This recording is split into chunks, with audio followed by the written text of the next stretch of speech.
Probably have a salad tonight. I usually do on Tuesdays when I go to Woolworths. I get the salad mix and cook up some spuds, cut them up into crouton size, and saute them with the other food. Yeah, it's quite decent sort of meal, and it just breaks things up. It's healthy, relatively healthy. I mean, I suppose the spuds sauteed are not the super healthiest thing, but it's in olive oil, and there's plenty of greens and what have you, so it could be worse. But yeah, just mixes about what sort of food I eat, so I usually have at least one salad a week with the weather the way it is up here. Well, what a day. A visit to the hospital should have taken around 2 hours, ended up taking 3 hours plus, because there was a stuff up in my treatment. So that's a first, thank God, because I have been there for many times, but that's the first time that's actually happened.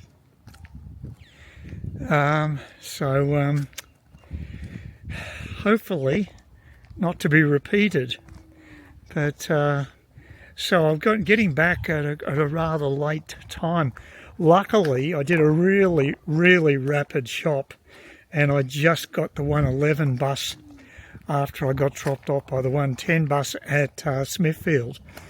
So that was, thank God I got that bus. Otherwise, I'll make it home just before 6 o'clock. Otherwise, it could have been another half hour. So that's something, I guess. But I don't appreciate it when it bites into my drinking time, which is supposed to start at 5 o'clock.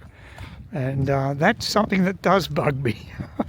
I guess I could extend my drinking time to finish an hour later. So I guess I'll have to, won't I? We have to be flexible in this world. Yeah, anyway, that was one out of the blue, and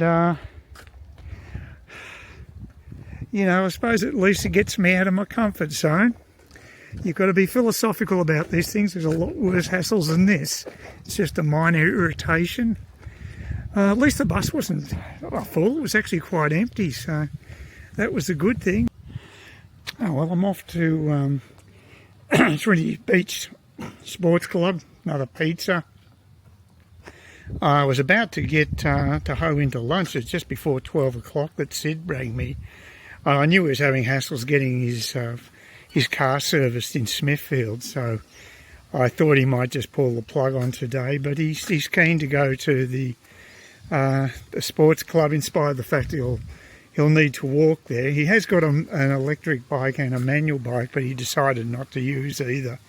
And he's going to just walk up to the sports club, and I could ride there too. I've done that in the past, but it's just easier to walk, and especially if you get a southerly breeze going down Kawara Street, it can be a real pain riding against it. Coming back from the sports club's no issue. You get a tailwind, but it's just a bit of a hassle.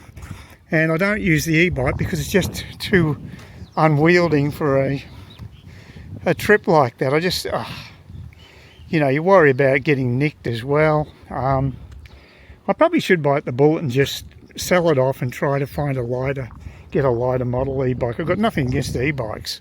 It's just that particular one I don't think suits me, but I've said that many times. Oh, there's someone using the green waste bins. They're quite handy to have. Although I think my solution seems to be working out okay, which is just basically cut the feet off all the palm fronds, and then I can actually mulch the stems and just put the fronds, the feet, into the bin, and I've got enough capacity in the bins probably to do that. It'll only be an issue when I'm away overseas, for instance. If I'm away for about a month, could be an issue, but at the moment I've got a crap load of palm fronds in the garage, and I've got to start getting through them. I'm putting it off a little bit because I don't want to put any strain on my eyes, because if I'm cutting the feed off those things, I'm creating a bit of, there's a bit of stuff that goes through the air when you're doing the slicing through the wood. So I don't want to have particles of palm, attacking my eyes, or my right eye in particular. I just need to be careful with that. Yeah, well, that was hard work. There was bugger all. There was no breeze walking up Nova Street, so it just made it feel that much hotter. As soon as I got into this compound here, I've got the southerlies come back, but down Nova, just nothing. So it makes a hell of a difference. I was pretty close to heat exhaustion, I think, walking up Nova, but that southerly breeze is very refreshing. So highly grateful for it. Hopefully I can get a courtesy bus back, because I don't think I want to do the return walk at this stage. So we'll see. There we are, cold beer beckoning, and pizza as well. So things will change quite a bit in a couple of minutes in air-conditioned environment with a cold drink in hand. Can't wait. Well, as you can see, we've finally got a bit of rain. Just happened to just take place a little after 6 o'clock after I woke up this morning, and we've had, it's just a couple of hours later, just after 8, and it's pretty well been constant downpour since. The good news is that it's cooled things down substantially, and it's quite pleasant walking in this weather, as long as I can stay reasonably dry. I have to be careful with the camera. It's not water resistant, unfortunately, so should be okay under the umbrella, but I'll just be very careful. So just got to have a blood test done, which I have to get done probably on a monthly basis. I'd say about once a month I get one, and also just got to get some prescriptions down at Trinity Beach, so get all that out of the way. The band of weather should pass by while I'm on this walk. Well, at least by the time I have to return home anyway. It's not moving super fast, but I would envisage it actually probably lightening up a little bit. We have had much heavier rain than this, of course, in the past, but this is a good soaking, which is what we need, because you can tell that a lot of the nature strips are pretty crunchy and yellowy, and they need a bit of moisture to recover. I'll probably see a few wallabies down that side street when I get down Poolwood Road and turn left. I'll probably see that too. I was corrected by Vivian about which season we're in. It feels like autumn to me, even though it isn't. It's actually is spring until the beginning of December. But the thing that makes me feel as though it's autumn is that there's all my trees, the deciduous trees in my backyard, they shed leaves about a month or two ago from now. So it appears to me as if we have what used to be autumn when I was living in Melbourne seems to happen this time of year. So it feels like autumn even though it isn't. And given the tropical nature of the location here, it sort of is different. So anyway, that she was right, but it just doesn't feel like it. And one of my great memories of Melbourne is burning of autumn leaves. Of course, you can't do that these days. It's too much of an environmental hazard.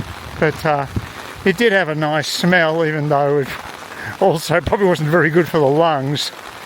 So yeah, childhood memory, quite nice. But I can also remember how bloody cold it was in Melbourne too. So that's a childhood memory I could do without. It's a much more pleasant environment up here, especially when the it isn't quite as hot as it was yesterday. So it was 33 degrees yesterday, and it was pretty hard work walking to Trinity Beach or up to the sports club. So today's a bit better. So we'll get that out of the way and then finally get my morning coffee when I return home. But I got my GP appointment at 9:15. So, and I've got to pick up my meds, so I won't be back home probably till a little after 10. So I'll just have to survive until then, won't I? Gee, look at all that water in the gutter. It's, like I say, constant rain. Something we just haven't had for a while. So it looks as though the weather pattern has broken. We had that incredibly long patch of dry weather, but now we're back into more of a the beginning of what we would regard as the wet season, maybe. But you know, weather does what weather does. It doesn't necessarily follow a pattern. It's like nice down there. That creek is quite picturesque. It's a lovely area here. So yeah, look at that little creek there. Isn't that beautiful? And it goes down the other side there as well. And you've got tree loppers ahead of us. They were here yesterday. They must have a big job. I could hear them with the chainsaws going full bore yesterday. So they had a cone out the front yesterday. They haven't got it here today. No, missing. Okay. Anyway. And there's old Alex Zeckler's ex-place. I don't know who lives there now. Maybe an Airbnb for all I know. Yeah, it's only 8:46 and I already had my blood test at CML. There was no one. Well, she was seeing someone, but they're just finishing up when I took the seat, and I only waited for about a minute or so before going in and giving blood, so it's pretty easy. But now I'm way ahead of time. I think it's not as bad outside with the weather. I think it's finally tapering off, but it was so bad that my second form for the blood test actually got soaked, and it was inside the bag, so it just gives indication of how wet it really is. Anyway, I might as well go into this waiting room, and you never know, they might be able to get me in early. You never know, you're luck in a big city. Not that we're in a big city, but anyway, that's a technicality. I think I'm cursed today. The weather just seems to be taunting me. My backpack was totally soaked. The only positive thing is looking over there's a little bit of white cloud. That's about the only break in this grey blanket of weather.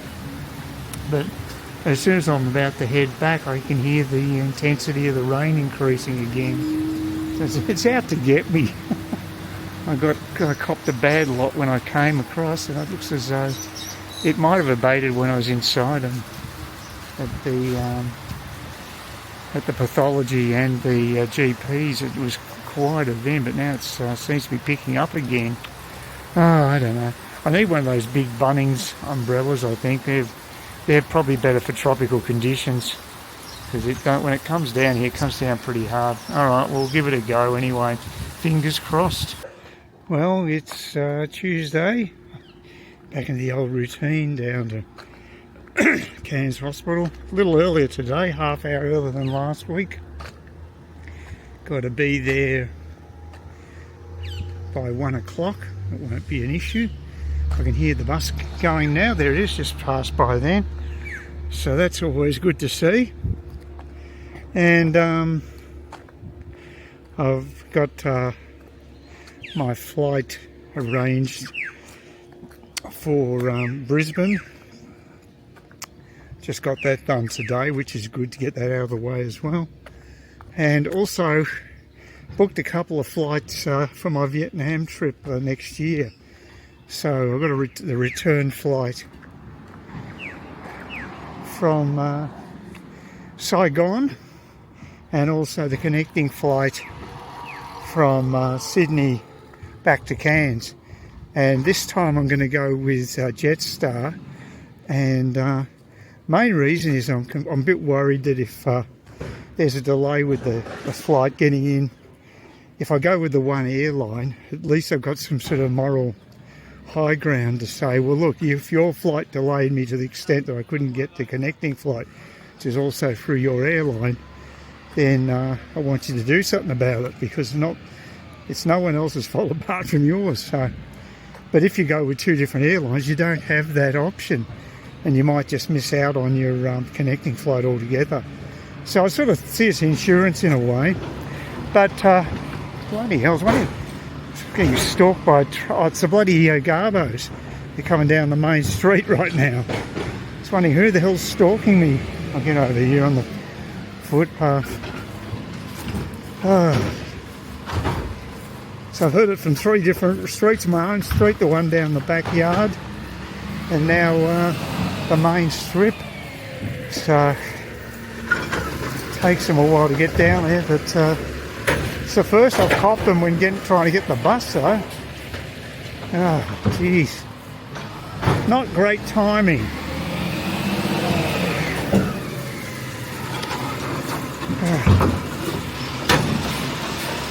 There you go. I'll wait till I pass by. It's ridiculous. And of course I love the smell. It shows you how many of these damn bins they've got to take. I had to get rid of most of my palm fronds yesterday, cutting them up. Well, they actually weren't palm fronds. They was that horrible plant that's sort of like a bushy plant that I have to cut each branch of the damn thing so I can actually put the stem into the bin. So it's quite a bit of work involved. Oh, what a hassle. I've never been caught out like this with the bloody garbo. As I say, timing is everything in this world. Well, that'll be the last of it, hopefully. And then I can finally wait for my bus in peace. Get the shade as well. Oh. Pretty monotonous job it'd be being a garbo these days. It's all automated. It's supposed to only be 31 today, but God, it feels oppressive. It must be very high humidity. We've had so much rain and everything. I didn't even do a proper watering this morning. Didn't need to. I didn't do one yesterday. Actually, I didn't do a full one. I didn't bother with the new trees down the side of the house. They're getting pretty well soaked anyway. But yeah, the advantage of being with Vietjet compared to Jetstar is that with a Vietjet flight, you can actually change the itinerary and even the destinations, and just pay any fare differences if there are any. So it's a very flexible fare. Whereas with Jetstar, if you want to make a change to the date, there is a penalty attached to it. So it's not as flexible as Vietjet, even though I paid a bit more for my my airfare. I'm getting a food and drink and luggage included as part of the deal. Unfortunately, the drink doesn't include an alcoholic drink. I mean, you get a better deal with Jetstar domestically, because I'll be getting probably a $15 voucher going to Melbourne, and that'll entitle me to 1 G&T, which is what I really want. I don't want any food, but it's just nice to have an alcoholic drink. Sort of, you know, brings me back to the good old days of flying when there was a little bit of luxury involved and a bit of made it a bit of an experience. But these days it's just more like a bus, even internationally. The only other advantage, the advantage of Jetstar too, is apart from the fact that, you know, they're beholden to me to get my connecting flight sorted, is that you usually get a screen on the back of your of the seat in front of you that gives you an idea of where you are. It's a destination tracker, so you can see what part of the world you're in and how long it's going to take to get to your destination. That's a blessing and a curse. It depends which way you look at it, because it could just make you realise how much longer you've got to wait before you get home. But I sort of like checking them out. A bit nerdy, but that's me, I guess. So I like looking at the progress we're making when we're crossing the oceans. And Yeah, apart from that, really, there's no great advantage with Jetstar. The prices are pretty similar. Jetstar had some sales on which brought them into a reasonable price range compared to Vietjet. Vietjet's normal prices are quite reasonable. The problem with Vietjet is I actually tried booking a flight with them the previous day and went right through to putting in my credit card number, well, debit card number in my case. I use that now. I've got to ditch my credit card. I never use it. But I used the debit card and it rejected it. Just had this oops pop-up come up. No explanation why there was an issue. There shouldn't have been an issue, but there was. So it rejected the payment. So and then I tried doing it on my laptop on my other computer, and that I couldn't even put the dates in. I couldn't put the destination. It wouldn't actually. It said there were no flights. So maybe there was a system thing with Vietjet, because when I did the normal search for a flight from, say, Saigon to Sydney, it said there were no flights, and that's total BS. I mean, at least there's a flight every second or third day, bare minimum. So I knew that was wrong. So yeah, I think there was a system problem there, but they lost my my patronage because of that. So I had to go with Jetstar because the Jetstar booking is a couple of days later as well, because I wanted to be there on Sunday night, because that's when they got the band on at number 5 bar, Sundays and Monday and Wednesdays. So I wanted to see them for the last time. So I've actually extended my stay in Saigon by a couple of days. Isn't that such a bad thing, I guess? Well, that was very good. I caught the 110, took the risk of catching the 110 from Smithfield, and it did perfectly coordinate with the 111 down on the highway. So saved myself a good 20 minutes at bus time and a long walk from the highway all the way back here. So that was good. The other weird thing that happened, when we're going down near Starling Street, we just entered into Starling Street, the bus stopped along the side of the road. It wasn't a stop. Then I noticed that there was a woman just wandering along, and the bus driver picked them up, even though it wasn't a stop. So I've never seen that happen before. So it's always a day of surprises. Oh, I think I've got to mention too, God, I'm sick to death of cockroaches. I've copped it 2 nights out of 3 the last 3 nights. We've had cockroach on my bloody my bed pillow. That really put me off just before I was going to bed. So this ugly creature crawling all over my pillow, yuck.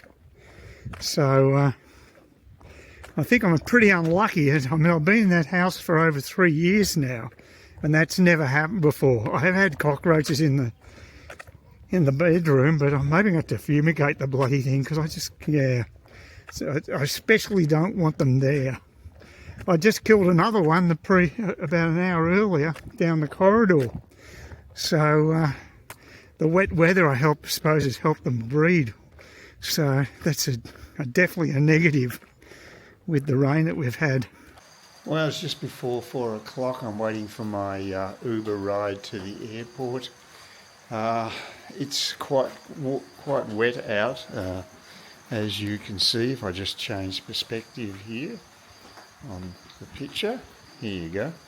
Yeah, it's very wet. It's been, we've got quite a heavy dump about 2 or 3 hours ago. I got a bit of sleep, went to bed at 9 o'clock, and I woke up again about 2 o'clock, so I got myself 5 hours sleep, which isn't too bad. So now just waiting for that important Uber drive, and then I'll be at a Virgin flight to Brisbane. Should get in at 8:20, and I've got to be at the eye clinic at 10 o'clock, so that shouldn't be an issue. So fingers crossed everything goes all right. This will be the last medical trip I'll have to take to Brisbane for some time. That would be a relief. My next trip will be to Melbourne, and that will be for pleasure. That'll be a nice change. Well, call me paranoid, but I've got to start to wonder whether there's a campaign against middle-aged guys like me going through security at airports. I got the 3rd degree again today, and it was the weirdest thing. I know exactly what to do. Emptied out all my pockets, including the handkerchief, which you think, God, what issue would that be? But I know to get rid of everything out of all my pockets and take the belt off. I did everything right. I even held my boarding pass in one of my hands that I spread-eagled. And even in spite of that, I was hauled across to the security guy. And I was just totally perplexed by it. I think he thought I was going to give him a hard time, but I said, look, I just want to know why this is happening. And he said it could be just moisture. I mean, I think it's something indicative of the sensitivity of this new equipment, that anything could set it off. So, I don't envy the guys doing the security checks. It's as he was pointing out to me, he's just told what to do and he follows instructions, and that's fair enough. But I guess that's where you have the issue, is who comes up with these ideas, and is it just too over the top with all these protocols? I got here super fast on the Uber. The guy was quite chatty, but I couldn't understand half of what he was saying. That's partially due to probably his... he has a bit of an accent, and I have terrible hearing. I'm noticing my hearing is definitely deteriorating quite a bit these days. Back on the air train, and this time I didn't have to wait half an hour for the next train. It's going to leave in a couple of minutes by the looks of things, 5 minutes when I turned up here. When I tried to exit that domestic terminal, I went up to a sign that said exit. Now, any decently designed buildings, that would mean it would get you outside. But apparently it's just for emergency exits, even though it looks pretty similar to the main exit gate. Totally confused me. Went downstairs and had to go all the way back up again. There were doors there that you supposedly exit doors, but they wouldn't open. So total waste of time. So it probably delayed me by 5 minutes, but as it turned out, it didn't matter as far as the air train's concerned. It's leaving at about 8:50. I've got a 10 o'clock appointment at the hospital. It won't be an issue. And it's not raining either. If you look outside, the next station is the Brisbane International Airport. You see outside there, it's actually looking reasonably okay. Possible showers today, but at the moment it should be fine to walk from the Barwon Hills station to the hospital. I prefer that because I find sometimes the buses can be a little confusing with the way they route the buses, and they got this whole new setup with Campbell Newman set it up, apparently built all these tunnels for buses for quick access, but it does make it rather confusing for an out-of-towner to work out where to catch buses and where they stop. So, but I guess it's just a matter of getting used to it. It would speed up the traffic. I mean, I think that was the main purpose of it. So I'm interested to see what the overall verdict is on that type of urban design. But anyway, I'm at the international terminal now and on my way to Barwon Hills, and then I'll have a nice 20-minute walk to the hospital. Not the most picturesque walk, but at least it'll give me a little bit of exercise. It's quite warm out. They say 26, feels a little warmer than that. Bit of humidity, and I think there's a few clouds over there you can see. Just hope the rain abates till I get there. Oh, just departing the majestic Barwon Hills station, and I'm going to have to just touch off before I get up those stairs. Worked that one out last time. So time was going okay. I think it's only about 9:10. So for a 10 o'clock appointment with a 20-minute walk, the NAF is looking good at the moment. So here we go. I'll do it in the old touch off. See how we go. Yep, beautiful. Got the big tick. So there you go in business. That's probably $10.50. I think that cost me. So now I'll walk up to the hospital.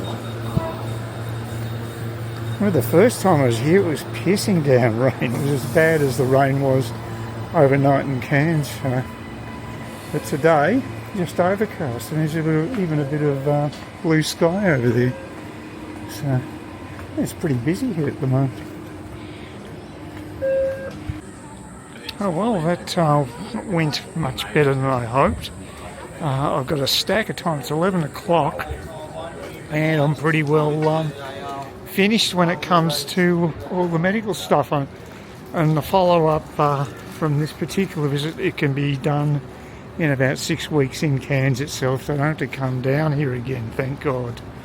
So all in all, a pretty good ending, because I can basically ditch one of my eye drops, which is fantastic, and unfortunately have to still do the 4 eye drops a day for another 2 weeks, and then I cut them back to half of that.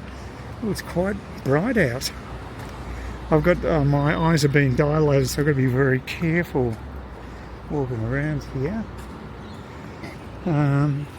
Yeah, it's quite overwhelming with the sunshine. Yeah, it's a real traffic sewer right near the hospital.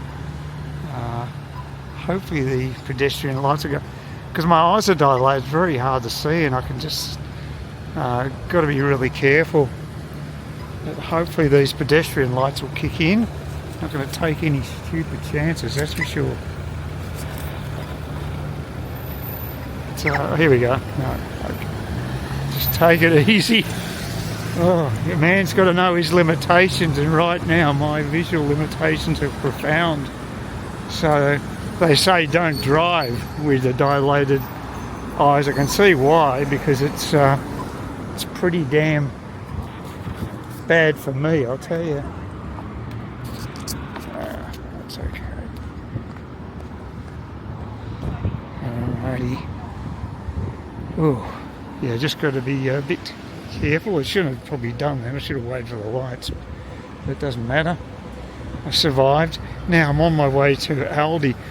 One thing was quite quirky about the Virgin flight. I did get a cup of coffee, but the girl with the trolley, she stopped just one aisle before us taking orders, then just skipped straight down the aisle, and didn't seem to want to ask anybody. Now, it might be because I had a window seat and I couldn't see her gesturing. But eventually, later, I got her attention, and she actually carried back 2 coffees, one for me and someone else. So it's a bit strange the way they do things in Virgin, because I thought maybe they said something about a limited service. I thought maybe they were only giving certain customers coffee. I thought that'd be pretty bad. But no, I got a coffee, and it actually wasn't that bad. I was surprised. I got milk with 2 sugars, and it was quite hot, and it didn't taste half bad. Not as good as the Vietnamese coffee I have, but it wasn't bad. So, yeah, but that was just a communication problem. I also thought it was going to be really busy at the clinic today. When I turned up, I actually had to queue behind a couple of people, so I thought, oh God, it's going to be an absolute circus. But it was anything but. It was one of the quietest days I've seen there. They seemed to have a few less staff, but there was a hell of a lot less customers, patients anyway. So I got through really quickly. I was surprised. I only did 1 test, and then when I saw the actual specialty, he just tested my pressure in my eyes. And in the right eye, it's doing rather well. It's only 10, and the left eye was actually 15. They're both okay. You just don't want to go to around 20 with the pressure. So overall, they're pretty happy with the way my eyes going. It was a pretty major dislodgement of the retina initially, so it's been a very good recovery. So I'm blessed. I don't know why I deserve this, but I've got to say, what eyesight I've got, I want to obviously hold on to. I did my second shop at the Aldi, and there were a number of items there that might be of interest. I think the nuts were much cheaper, although they might be larger quantity bags. so it might be a bit unfair judging because they're quite large. Tomatoes, the little cherry tomatoes were cheap, and the baby spinach is less than $2, so that's definitely cheaper for the same size, about 125 grams. So, you know, be like I've done in the past. If it was an Aldi in Cairns, I'd do some of my shopping there, but it wouldn't be the majority, I don't think. But it certainly cuts costs in certain areas. So I'd certainly consider trying, and as I say, I've never seen an Aldi this big, so it's got quite a large range. The only thing it doesn't have is a grog area. That's more state government legislation. In Victoria that was allowed, but not so here by the looks of things, because I mean if they were allowed hotels to sell alcohol, they'd be doing it for sure, because I'm sure it's very lucrative. I used to buy a bit of grog there, and so definitely put up my spend. Every time I've been there, there's been some big purchaser on the cash register. I haven't had to talk to the actual person doing it. I've had to use the auto checkout, which I never really enjoyed, but it seemed to go smoothly this time. And I definitely paid because I got the confirmation on the screen. So that was alright. Oh, well, I finally got back to Cairns. It's been a long day. At 6 o'clock start, and now finally getting back home. And going to have a meal with Sid if we... is that him there? They said, yep, he's just turned up. Beautiful.